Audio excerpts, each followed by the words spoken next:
What's up, y'all? It's your girl Amber, aka The Bird, coming at you with The Walking Dead Season 6 finale, Last Day on Earth. They left us on a crazy cliffhanger. I can't believe it. We don't know what the hell's going on. There are so many unanswered questions. That's what I'm coming at y'all with today. A few unanswered questions, including the huge cliffhanger. Who did Negan kill? So let's get right into it. Stay tuned.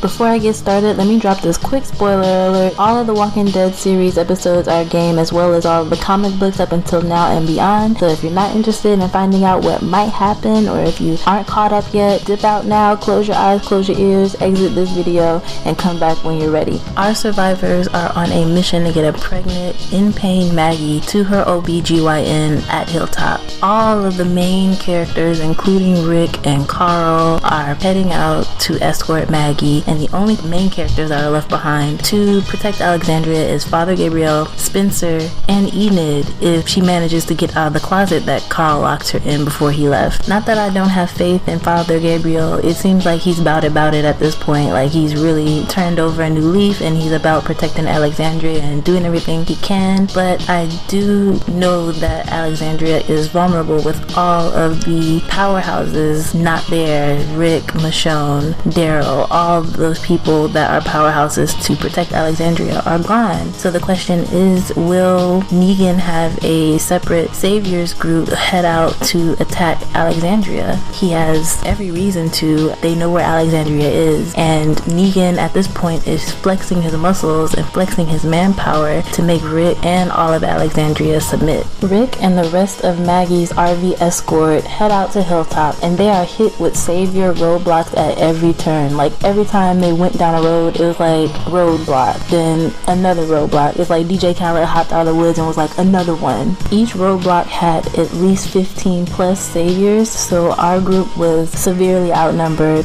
And even if there was a roadblock with no saviors there was some sort of blockade, whether that be flaming logs or a fun game of Red Rover with a bunch of walkers. Eugene even mentioned that they must have some big ass machines in order for them to chop down a bunch of fresh trees, set them on fire, and to also chain up that many walkers across the road. Like, they have a lot of manpower. So that's my second question. How much manpower does Negan have? He has a lot of men at his disposal, obviously.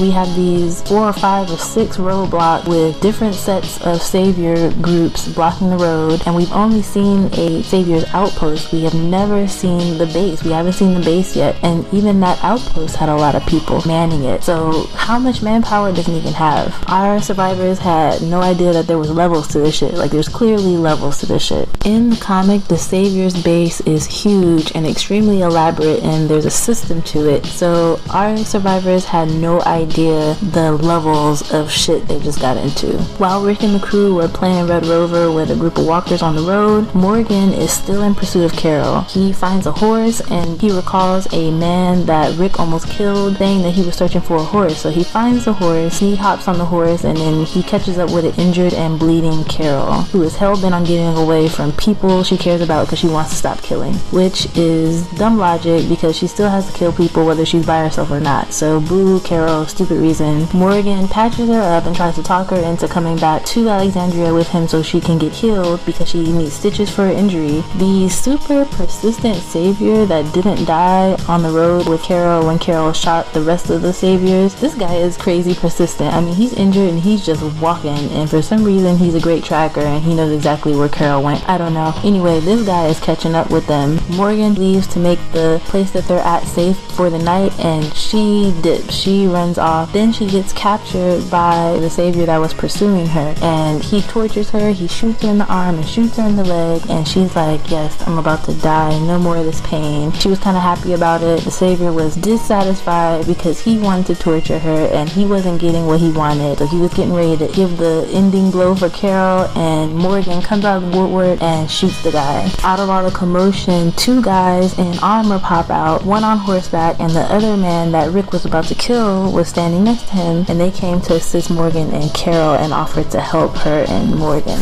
My question is, who are these armored men? I have a pretty good idea, and I'm pretty sure a lot of other fans that actually read the comic have an idea as well. These guys are from the Kingdom. They look exactly exactly like the men that they run into from the kingdom with the armored plates riding horses. I think that that's who these guys are, and I think they're gonna take Carol and Morgan back to the kingdom to heal Carol up and get them to safety. Going back to our other survivors, Rick and the Maggie escort, they have gotten rounded up by the Savior roadblocks. They finally caught up to them. Eugene had the bright idea to let everyone out of the RV so they can run around in the dark and try to figure out how to get to Hilltop while he drives and distracts the Saviors.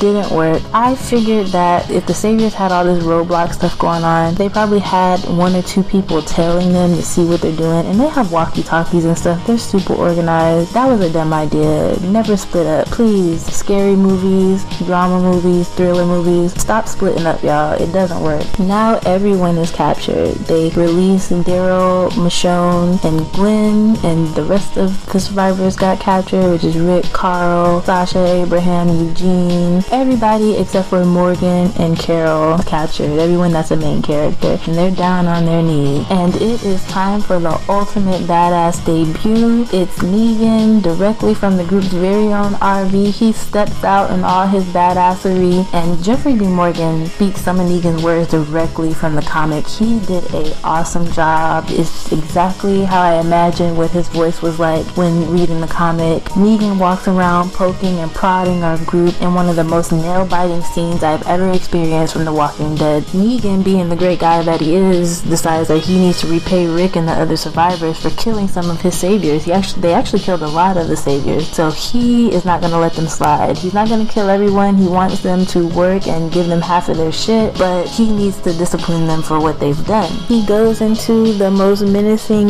game of eeny, meeny, miny, mo, and is just pointing his barbed wire bat at all of our survivors, and we just feel it. We just know that someone is about to get got. Someone is about to be Lucille. So that's my question. Who got Lucille? Who got the bat to their head? They left us on a crazy ass cliffhanger. All we see is him landing on a victim, and we see the beating from the point of view of the victim. He's bashing their head in. So who was it? In my opinion, there are three people on the chopping block here. There's Glenn, Eugene, and Daryl. A lot of people are saying Abraham, but I don't think it's Abraham. Abraham missed his death, and I think they're gonna keep him around for a little bit. So I think Glenn, of course, because this is how his death went in the comic book. So if they decide to follow the comic book, then we know Glenn is it. They have Maggie there to witness the death of her baby father. I think Daryl, because Daryl was the main person that was gung-ho about taking on the Saviors group because they blew them up on the street and they thought that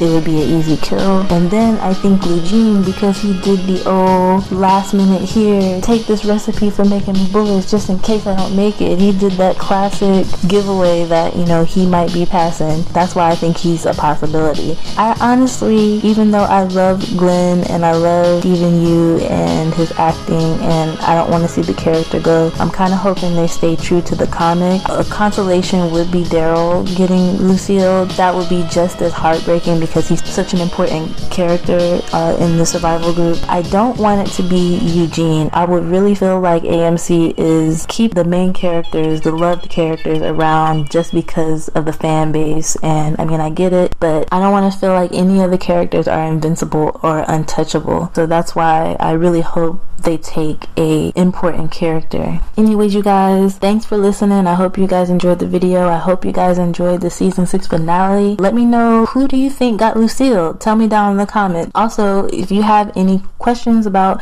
this season or what's happening in next season, put it down in the comments as well. I like to make sure to follow me on Twitter at @theburr_beach. I'll be now live tweeting the Fear the Walking Dead season 2 coming this Sunday.